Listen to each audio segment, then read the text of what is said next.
Hey everyone, welcome back. Got another video for you. This time it's another hobby video, basically a distraction on what I've been doing, working on as of late, in addition to Conflict 47, and that's the old world, yep. So, being an old-time Warhammer Fantasy player, I was pretty excited to see it back, or at least cautiously optimistic. Um, yeah, I got a couple armies here, so it's back, and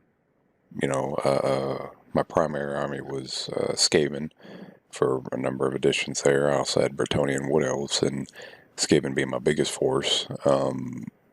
Excited to get them out on the table. I tried them with Kings of War, and we did that for a little bit locally, and then up in, I think in Tennessee, we were playing some.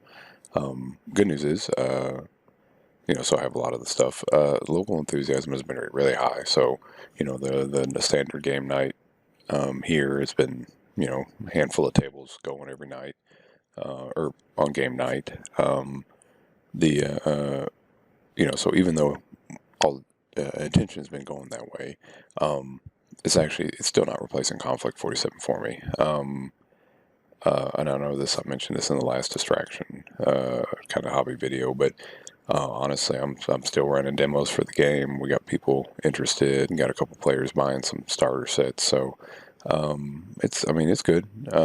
So while I detour and playing other games, honestly, and I got some backlog videos I need to get created to upload. But yeah, still doing Conflict 47.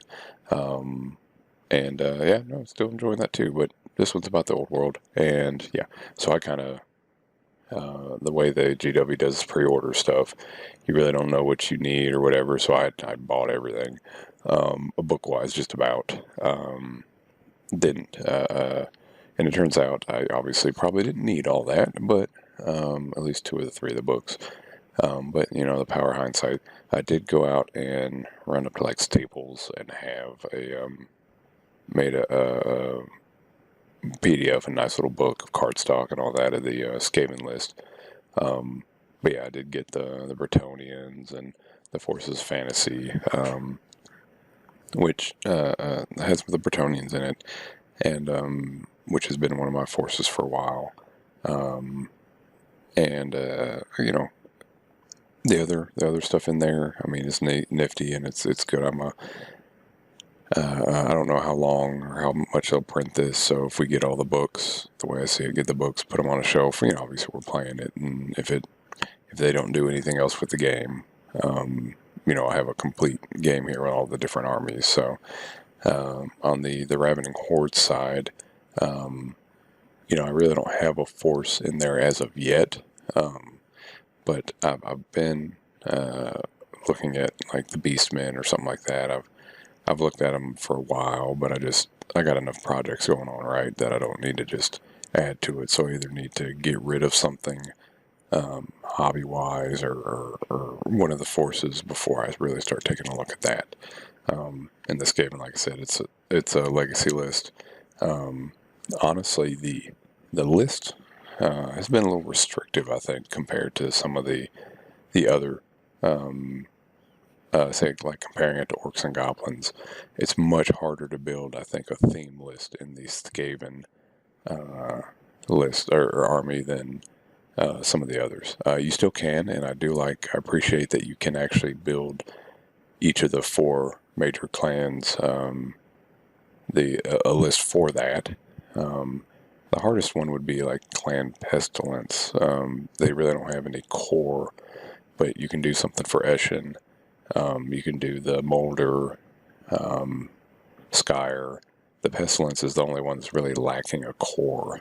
And it feels like they're really kind of pushing you either you're either shooting a lot or there's really no in between, so it seems like, especially with how they divvy up the list, where it's like, okay, you can either shoot with Skyer, and they do allow some Molder, a decent bit of Molder stuff for combat, but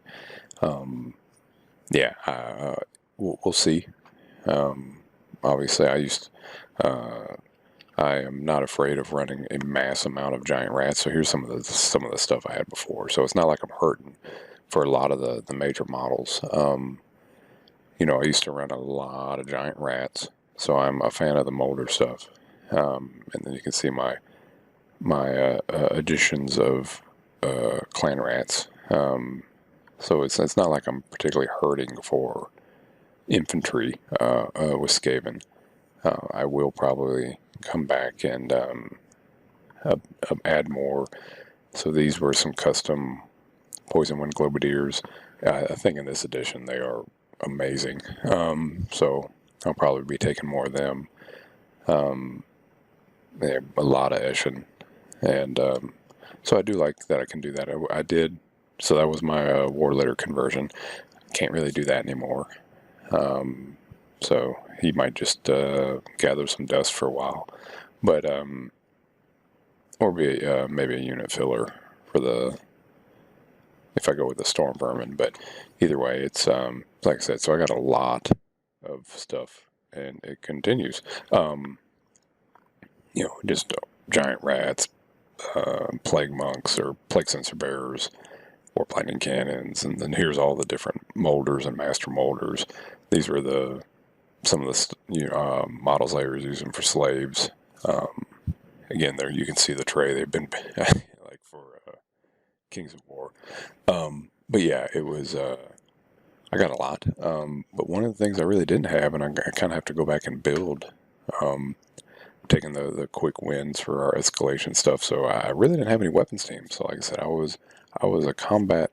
I did focus a lot on combat and flanks and things like that with the Skaven.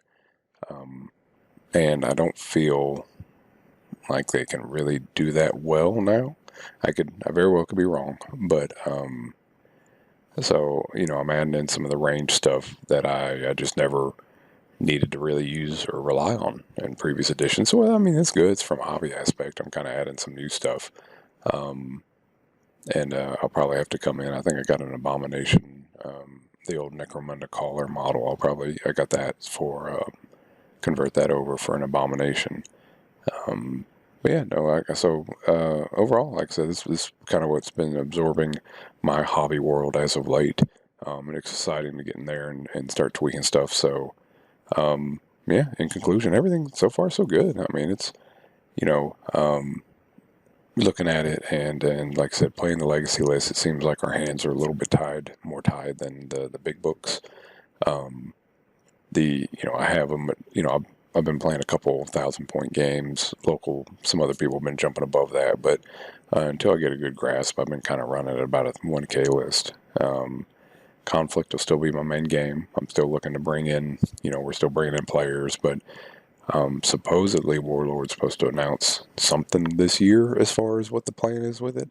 Hopefully it'll be a tie-in with whatever edition of Bolt Action is, so we can be a little bit easier to plug and play. And honestly, as far as bringing in new players, being able to point to, hey, here's the plan, get the models, get your stuff built, and then whichever way you want to go with it, whether you just build a bolt action force and then add in some conflict, which is realistically what I would have been telling people generally to do as a fallback. That way, if they don't like conflict or the game kind of goes a direction they didn't like, they still, you still have an army, right? And it's a usable and a live game.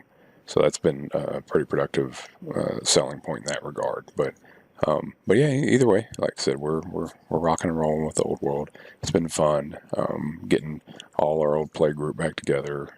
But yeah, no, thanks for going down this kind of a memory lane kind of walk as far as the old stuff. It's good to have it back and get all the ranks and flags going again and all that. So yeah, I was cautiously optimistic to when they announced it, but it's I think the excitement is kind of contagious to have all the people back together again and all that. But anyway, thanks for watching.